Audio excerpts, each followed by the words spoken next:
In the 32-page amended complaint against Darrell Brooks filed in Waukesha County Court Wednesday, the parade suspect faces 71 new charges for the injuries prosecutors say he caused on the parade route and 2 counts of misdemeanor battery and domestic abuse that police say happened at Frame Park minutes before the deadly attack. Documents say when police met with Brooks's girlfriend back on the night of the parade, she had a swollen and bruised eye and her leg was in a boot. She says the two had gotten in an argument in Brooks's red Ford Escape.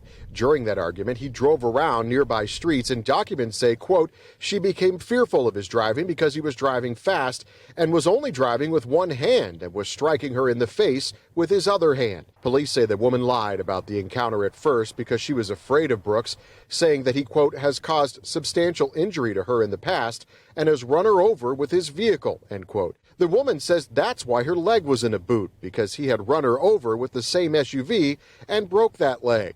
The woman eventually got out of the SUV and walked back to Frame Park, where she says Brooks came back to.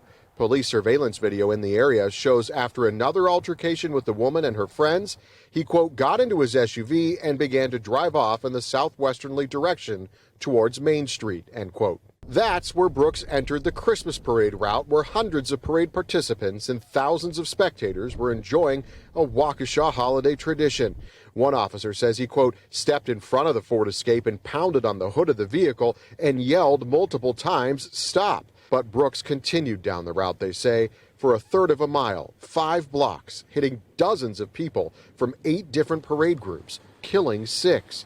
One witness told police, quote, it was like the SUV was trying to avoid vehicles, not people. There was no attempt made by the vehicle to stop, much less slow down, end quote. And one officer said, quote, at one point, Brooks leaned his head out of the window to steer because there was a person on the windshield blocking his vision. It wasn't until an officer fired at the SUV that it left the route and was later found abandoned shortly before Brooks was taken into custody.